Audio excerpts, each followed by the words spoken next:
começar com vocês o primeiro aulão de história de vocês. E eu vou começar com uma única pergunta. Mas eu vou começar uma pergunta com Bruno. Bruno, você acha que você faz parte de uma história? Sim. Legal, o Bruno faz parte de uma história. Mateus, você acha que você faz parte de uma história? Sim. Mateus também faz parte de uma história. Bruno Garcia, você acha que você faz parte de uma história? Sim. E qual história você faz parte? Da minha família? A história da sua família. A história, acho que da sua vida, não é verdade?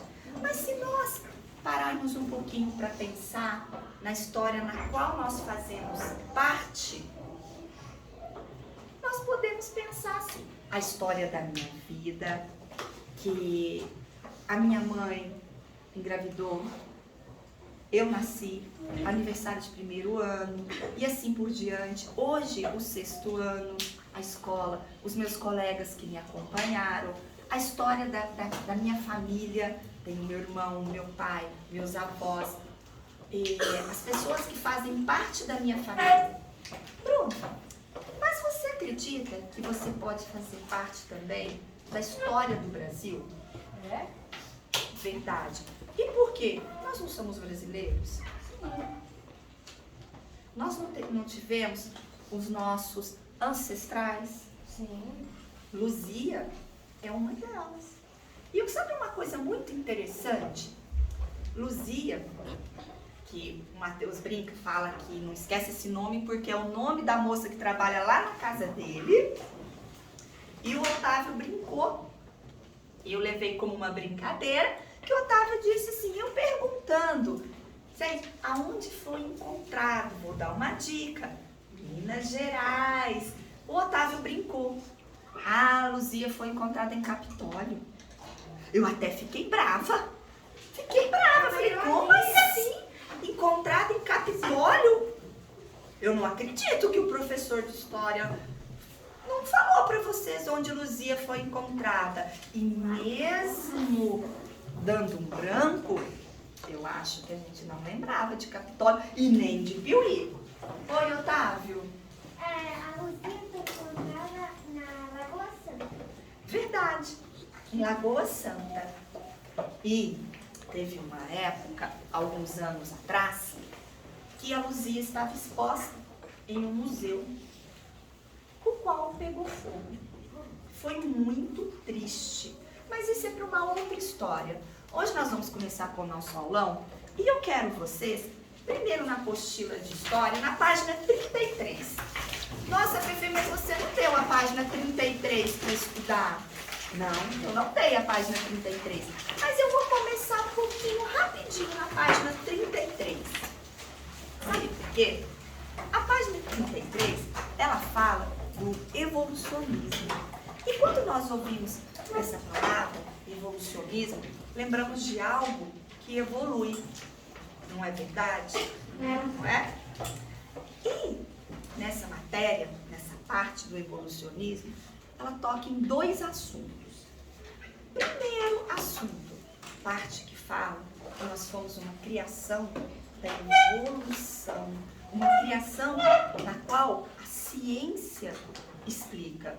E tem uma outra parte também, que ela comenta muito que nós somos uma criação do próprio Deus. Nossa, Fefe, legal isso, né? E qual você acredita? Uma vez, um aluno me fez essa pergunta. Qual eu acredito? E eu comecei contando uma história rápida. Vou encurtar ainda mais aqui. É uma história verídica? Dizem que sim. Eu não tenho certeza. Que numa universidade fora do Brasil, tinha um professor que ele era muito bom. Era um professor de física, mas muito bom mesmo. E era aquela época na qual os professores usavam um jaleco. Muitos hoje em dia ainda usam aquele jaleco tipo de enfermeiro. Eu, quando era pequena, morria de medo de enfermeiro, de médico, dentista. Até do padeiro, se tivesse de roupa branca, eu estava correndo, com medo de injeção. E tinha os bolsos. Por que os bolsos? Para facilitar a vida do professor, que colocava as coisas no bolso. uma caneta, o próprio giz, apagador também ia para o bolso. E todo mundo tinha muito medo e receio desse professor. Um físico, cientista, um cara muito inteligente. Então, sempre que começava nova turma e que ia assistir aula, alguém falava, nossa, é na aula do professor tal, cuidado com uma pergunta que ele vai fazer. Ai, que pergunta? Quando ele perguntar para vocês o que vocês acreditam, se vocês acreditam que vocês vieram de Deus, cuidado, nunca respondam que sim. Fala que a ciência, né? A ciência explica, o evolucionismo explica, Darwin explica isso, né? E tal. E um belo dia, entrou uma menina, uma garota nessa sala, e era uma garota muito temente a Deus. Você vê, o que é muito temente? Ela acredita muito em Deus, ela respeita muito Deus e coloca Deus em primeiro lugar.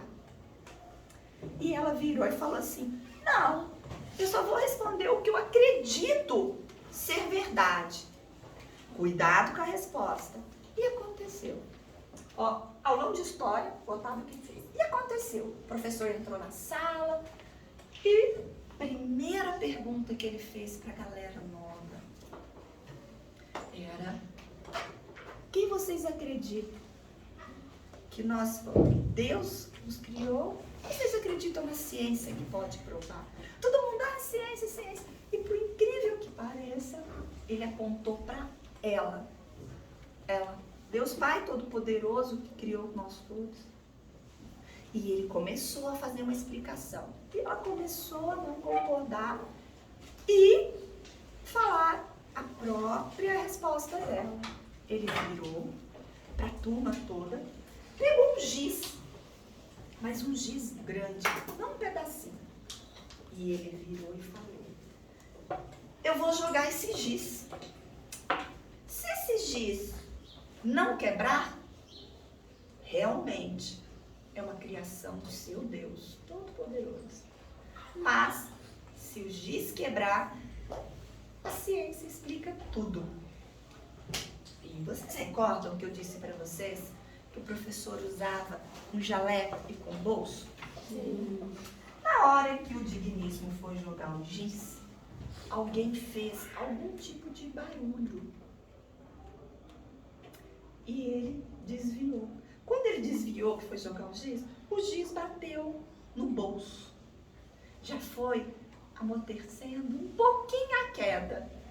Bateu numa parte enrolada da calça dele, caiu no bico do sapato e rolou no chão. O giz não quebrou. A sala de aula toda ficou em silêncio. E a menina falou glória ao Pai. Porém, a física também explica a trajetória do giz e o porquê que ele não quebrou. Mas, na hora foi um acordo no qual o professor fez com a aluna. E a partir desse dia, ele tocava nos dois assuntos: a criação por uma evolução muito grande e a criação por Deus Pai Todo-Poderoso. Porém, mesmo falando da criação de Deus, do nosso Pai Todo-Poderoso, ele sempre citava junto a evolução. O legal não é a gente evoluir? Sim. Não é? Olha só, vou fazer uma evolução bem boba aqui. O meu filho, o Antônio. Hoje liguei para o Antônio está lá na porta da faculdade, esperando a faculdade para entrar. Nossa, aqui tá mó frio. Ai, porque não sei, aqui tá muito frio. Virei pro Antônio e falei: engraçado, né? Quando estava lá na escola, lá no nosso Lozano, fazia um friozinho. O Alisson às vezes ficava com dó de quem chegava cedinho demais, que ganhava uma carona, deixava sentar lá no banquinho para esperar um pouquinho, né? Aí tá aí, ó, ralando o friozinho. Então, gente, tudo faz parte de uma evolução. E quando eu perguntei se fazia parte de uma história, nós fazemos parte de uma história. Nós fazemos parte da nossa história, fazemos parte da história da nossa família. E quando eu falo família, só um minutinho, tá? Quando eu falo família, os amigos também são a família que Deus nos deixou escolher. Eu aposto que aqui tem colegas que só de olhar um para o outro já sabe o que o outro está pensando. Tem amigos que é desse jeitinho. Eu vou falar assim, ó, não é só as meninas não, os meninos também. Só de olhar um para o outro já sabe o que o outro está pensando, o que vai rolar, as músicas que gostam de ouvir e assim por diante. E nós fazemos parte também, tirando a nossa história, a história da nossa família, que inclui os amigos. Ontem aconteceu uma coisa, nós não podemos ficar emprestando material ainda, principalmente as crianças menores, pequenas. E eu esqueci o meu giz pastel. E eu fui dar aula no primeiro ano. Eu geralmente faço todas as atividades que tem na apostila. Da sala de vocês, da sala do 7º, do 8º, do 9º, dos pequenininhos. Eu gosto de fazer as atividades. E eu precisava desenhar. De repente, olha o que aconteceu. Esqueci o meu giz pastel. Olhei para Ana Elisa, que é a filha da professora Lívia, e olhei para ela assim, virei e falei assim, Ana Elisa, você pode me emprestar o seu giz, porque nós somos, bem dizer, família, e para família pode emprestar, que tem quem tem convívio. Ela abriu um sorriso tão grande, falou, verdade, Fefe, e hoje minha mãe te leva embora para casa, não é verdade? Aí eu falei, verdade. Então, a família também, quando eu falo que a gente faz parte de uma família, Deus nos deu os amigos para a gente escolher para a nossa família. Outro detalhe grande, se fazemos parte da sua história, da história da sua família, da história de Minas Gerais, nós somos mineiros, a história do Brasil, América do Sul, a história de um todo, nós fazemos parte. Então, fazemos até parte da história de Luzia. Ah, pode ser a Luzia lá da casa do Matheus também? Ah, pode também. Então, meus amores. Eu sou família dele. E a gente continuando, deixa eu fazer uma pergunta muito importante. Eu adoro animais. Lá na minha casa, a minha mãe gosta muito também. Nós temos um peixe, que eu brinco, eu falo que peixe não serve pra nada. Só fica lá fazendo assim, não serve pra nada. Eu não consigo fazer um carinho no peixe. Tem gente que fala assim, mas o peixe é bom, tira o estresse. Não. Temos uma tartaruga, que eu brinco que não serve pra nada. Ela só fica lá na água dela. Como que eu vou fazer um carinho nessa tartaruga? Como que eu coloco uma coleira e levo ela pra passear? Nós temos 3 cachorros. Cachorro é bacana. Quando eu fico triste, a Kira fica triste. Quando eu chego em casa, ela fica tão feliz ao ponto de morder meu calcanhar e dá com uma vontade de dar até um chutinho nela assim, para, Kira! Então, por que eu estou contando isso para vocês? Gente, na época da pré-história, olha o que acontecia. Nós tínhamos coletores, caçadores. Na verdade, os homens, eles não saíam para colher o próprio alimento e caçar. E eles eram nômades. O que seria nômades? Que eles não tinham residência fixa. E por quê? Nossa, Fefe, nem aquela caverna era dele? Não tinha lá na caverna o número, o carteiro entregar a carta, não. Acabava o alimento naquele lado, eles iam caminhando e cantando, seguindo a canção. À procura de novos alimentos, novos lugares para se abrigar. E com o passar do tempo, a evolução, eles começaram a ser agricultores. Eles reparando a mãe natureza, reparando a natureza, a sementinha caía, com o tempo, com aquela chuvinha, começaram a ser agricultores. E sendo agricultores, eles começaram a se alimentar um pouquinho menos e com uma variedade menor de alimentos. E por quê? Uma variedade até menor de alimentos. Sabe por quê, gente? Porque eles não tinham, como eles colhiam frutos de uma árvore para cá, de outra para lá, não tinha aquela variedade. E um pouquinho menor porque eles dependiam da natureza para ter uma colheita boa. Fefe, de Deus também, de Deus também. Mas por que assim uma colheita boa? Se chovesse muito, sem chance. Se tivesse uma seca também muito grande, sem chance. Então eles dependiam da natureza para ter uma quantidade de alimento. Aí, de agricultores, eles começaram a dominar os animais também, a domesticar. Fefe, eles domesticaram para poder ter como animalzinho de estimação? De certa forma, também. Mas se eles domesticassem animais, eles iam ter um animal para eles abaterem, para comer a carne lá. Além de ter um animal para bater, para comer a carne lá no cantinho, eles tinham uma proteção. Legal. Servia também para ajudar a se locomover. Meio de transporte? Verdade. E também para começar como um animal de estimação. Poxa, Fefe, tinha até um dinossauro como animal de estimação. Não, por essa eu não esperava. Não tinha. Sabe por quê? Todo mundo às vezes brinca, porque vê aqueles filmes, aqueles desenhos. Os Flintstones, por exemplo, que o animal de estimação deles é um dinossauro. Mas pelo amor de Deus, não. Eles não tinham um dinossaurinho de estimação. Fifi, mas como assim não? Não, os dinossauros foram bem antes que eles. Então, sem dinossauros. Agora, já que não tinha dinossauro mesmo, vamos continuar com esses cachorrinhos de estimação. Vocês vão chegar para mim, falei da evolução, tudo. Fefe, tá, mas como que chegou essa população? Como que essas pessoas vieram parar aqui? Tem um estreito, tem duas versões, mas uma versão muito aceita pelo estreito.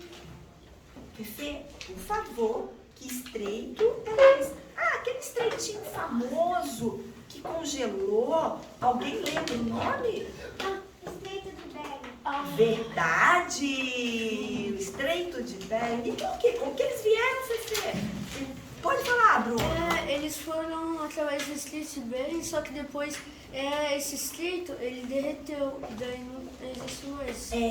Quando deu aquela congelada, esse povo veio caminhando por esse estreito e chegou até a América do Sul.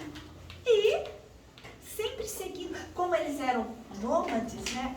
Eles mudavam de um lugar para o outro. Fefe, e eles também mudavam de um lugar para o outro, referente também, poderia ter alguma briga entre eles? Algumas assim, guerrinhas entre eles? Poderia. Grupos diferentes. Como tem às vezes desentendimento na sala de aula? Fefe, eu não queria falar nada não, mas tem um colega que fala uma coisa para o outro não gostou. Da mesma forma, acontecia lá. Mas nós somos, hoje, muito civilizados, temos o poder da fala, que antes não tinha tanto aquele poder da fala.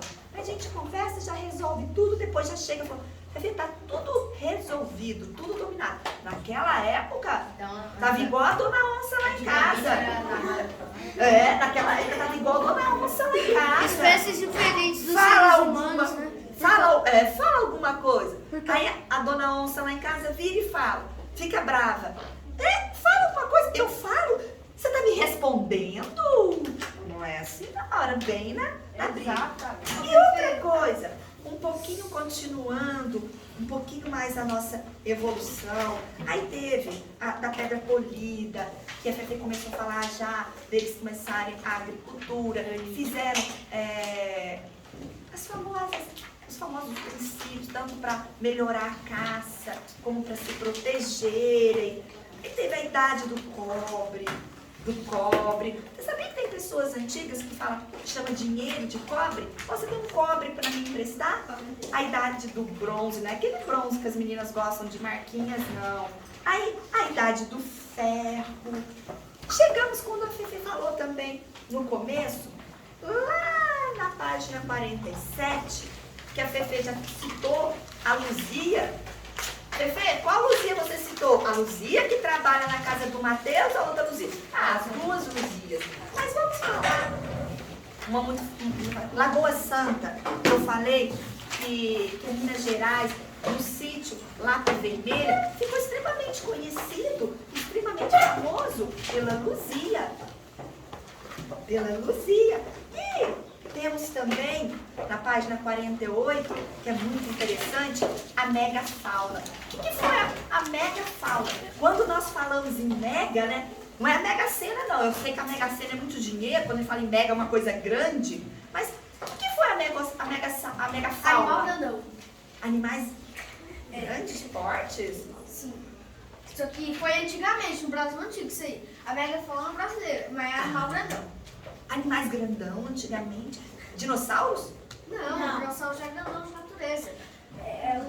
Os animais que tem hoje, tatu gigante, preguiça gigante. Uma preguiça? Gente, aqui nessa sala tem preguiças gigantes?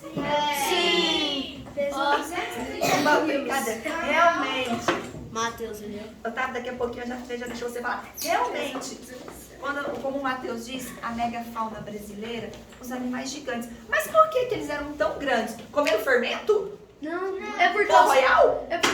é por causa do clima. Só o clima? É por causa do território dele. Ah, o clima, o território, tudo isso ajudou. Verdade. Parabéns. Agora, nós vamos falar um pouquinho, na página 50, do sambaqui. O que é sambaqui? Ah, o Rian já levantou a cabeça. A hora que eu falei sambaqui, o Rian já pensou que era um sambinho, um pagodinho. Lua vai iluminar os pensamentos dela. Não, o sambaqui, olha lá, ó, o Lucas Machado já empolgou também. Já quis fazer uma companhia ali pra galera. Gente, os sambaquis, o que é? Eles eram amontoados de conchas. Ai, que delícia de estar na praia agora. Imagina nós fazendo a aulinha lá naquele mar, a onda vir, a onda ir. Mas era um amontoado de conchas. E esse amontoado de conchas, ele servia para algumas outras coisas. Além de ficar lá cantando, dava para guardar alguns utensílios, dava também para usar cemitério, né? Falou aqui, para esconder o cadáver. Tudo bem. Para a pessoa falecia, colocava e ficava aqueles esqueletos. Ou um animal. Dava também, ou um animal, para saber do que esse povo se alimentavam. Se esse povo tinha essas conchas, automaticamente eles se alimentavam de moluscos. E automaticamente já dava para a gente perceber que eles viviam no litoral. Por quê? Se tinha conchas, aquele amontoado, era no litoral que eles viviam. Um beijo, obrigado pela aula.